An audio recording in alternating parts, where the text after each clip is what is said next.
Hi, welcome to another video. So Anthropic has just released Claude Opus 5, and the release pace over there is getting kinda crazy.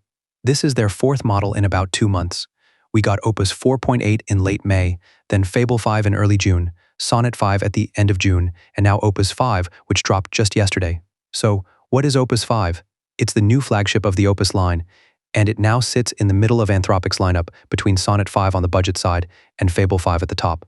The pricing is $5 per $1 million input tokens and $25 per million output tokens, which is exactly the same as Opus 4.8.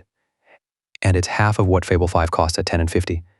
There's also a new fast mode that runs about 2.5 times faster for double the price, and you get an effort dial with low, medium, high, and max settings, so you can trade cost against quality per task. It's available on the Claude apps in Claude Code and Cowork, and on the API as Claude-Opus-5, plus Bedrock, Google Cloud, and Microsoft Foundry. It's also now the default model on the Max plan. Now, the official benchmarks are honestly wild. On Frontier-Bench, which is their hard software engineering benchmark, it scores 43.3%, while Fable 5 gets 33.7%, and Opus 4.8 only got 18.7%, so it more than doubles its own predecessor and beats their own more expensive model. On ARC-AGI 3, it gets 30.2%, which is roughly 3 times the next best model. It also leads on OS World for computer use with 70.6%, and on Zapier's Automation Bench for business tasks. Anthropic is also claiming this is their most aligned model to date, with the lowest rate of deceptive behavior in their safety audits. So on paper, they're basically saying you get Fable 5 level performance at half the token price. But you know how it goes on this channel. We don't just take the marketing numbers. I ran it through my own benchmark, and the story on my bench is a bit different. So let's get right into it. As always, I ran it through my KingBench questions. These include some front-end and animation tasks, some 3JS tasks, an SVG test, a math problem, a long horizon agentic task, and one really hard 3D task at the end.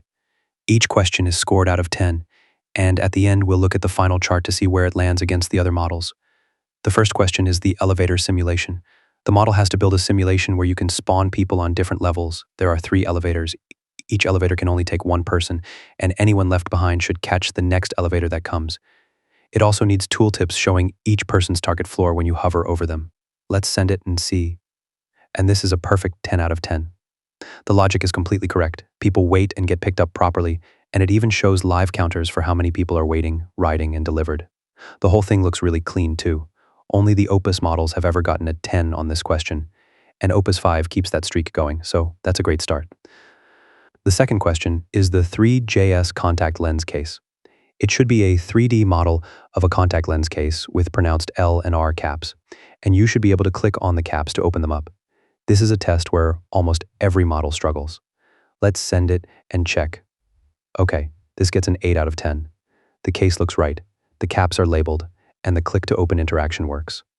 That ties it with Qwen 3.8 Max as the second best score ever on this question, only behind Fable 5, which is the only model to get a 10. And it's better than Opus 4.8, which got a 7 here, so this is pretty good for sure. The third question is the 3JS folding table. There's a slider, and as you drag it to the right, the table should unfold, and to the left, it should fold back. It needs to be seamlessly animated and properly 3D. Let's send it. And this one is a bit of a letdown. It gets a 5 out of 10. The table and the slider are there, but the folding motion just isn't right, and it's nowhere near seamless. For context, Opus 4.8 got an 8 on this one, and the best models like Fable 5, Kimi K3, GLM 5.2, and Sonnet 5 are sitting at 9. So this is actually a regression from its own predecessor, which is a bit weird to see. The fourth question is the SVG of a panda eating a burger. Let's send it and see. Okay, this is a decent panda. The proportions are good, the burger is clearly a burger, and it's actually holding it like it's eating. It gets a 6 out of 10, which is exactly what Opus 4.8 and Fable 5 got as well. The Opus line has just never been amazing at this one, with models like Kimi K3, Grok 4.5, GLM 5.2, and Qwen 3.8 Max, all sitting at 8. So, there's that. The fifth question is the bow and arrow simulator game. 4 targets, and hitting all the targets in the lowest time should put the player on the leaderboard. Let's send it and check. And this is a full 10 out of 10. The draw and release mechanic feels good, the physics work, the timer and leaderboard all function properly, and it's genuinely fun to play. That puts it up there with Opus 4.8, Grok 4.5, and Qwen 3.8 Max, which also got 10s here, so this is great. The sixth question is the hard math problem about counting permutations of ordered pairs, and the answer should be 2460. A lot of models completely fail this one. Let's send it and see. And it gets it exactly right, 2460. Full 10 out of 10. Same club as Opus 4.8, Fable 5, Kimi K3, and Qwen 3.8 Max. So, the reasoning side is clearly intact. The seventh question is the big long horizon one.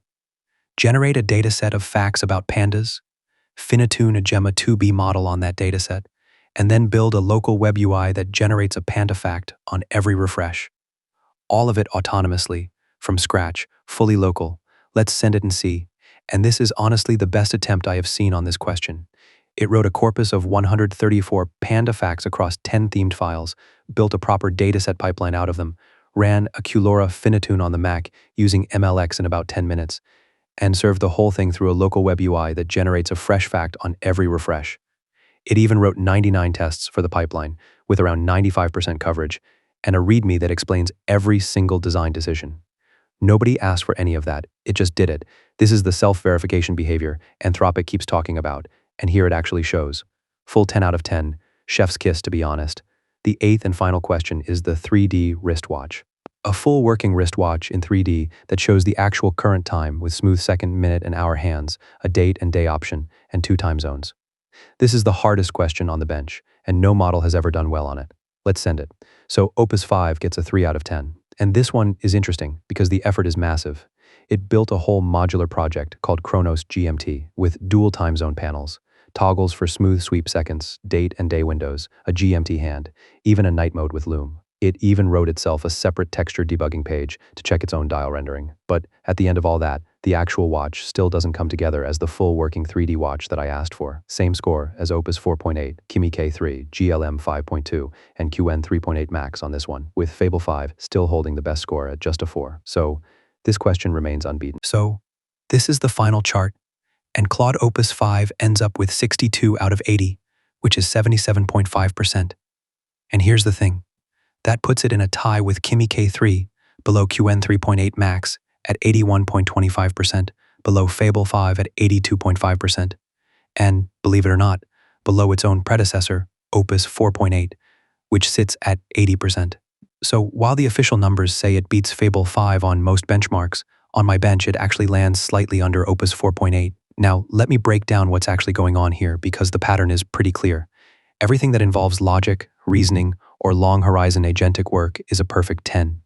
The elevator, the game, the math, and the finetuning task. That agentic task in particular was the best generation I have ever seen on that question. But the pure visual and 3D polish side took a step back. The folding table dropped from an 8 to a 5, and the panda and the watch are just stuck at the same levels as before. So, it really feels like this model was tuned hard for agentic coding and reasoning, which lines up with those Frontier-Bench and ARC-AGI numbers. But the visual generation side just didn't move, or even regressed a bit. Now, let me also tell you about my actual experience using it outside the benchmark, because the chart doesn't tell the full story here. First, this model is extremely verbose. It touches a lot of files that it doesn't need to touch for some reason. If the task is to touch one file, it's almost going to touch at least 5, list the directory, poke around the project, and so on. I have seen this happen a lot with GPT-5.6 Sol, and this is kinda similar.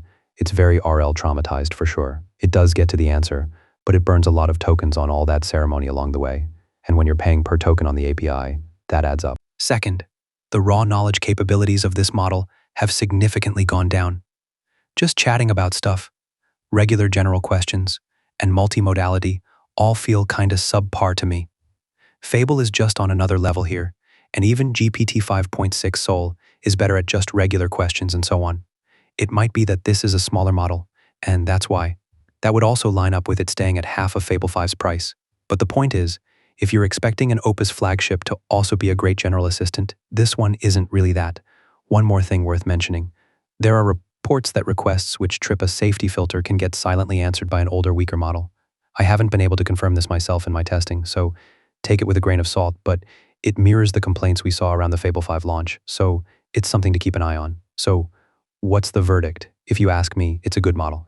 It's not as bad as Sonnet 5 was, but it's not that great of a model by Anthropic standards either. The agentic side is genuinely strong, the price is good, and since it's the default on the max plan now, most of you will just get it automatically anyway, but it's not something that I'll just go and recommend outright. Fable is just way better, and so is GPT-5.6 Sol for regular usage. Even Kimi K3 is kind of better for me in day-to-day use, and it's tied with it on my bench anyway, so the marketing says it beats Fable 5. My bench and my actual usage say it doesn't. It's a solid agentic workhorse at half of Fable 5's price, and I think that's the honest way to put it. Overall, it's pretty cool. Anyway, let me know your thoughts in the comments. If you liked this video, consider donating through the Super Thanks option or becoming a member by clicking the Join button. Also, give this video a thumbs up and subscribe to my channel. I'll see you in the next one. Until then, bye.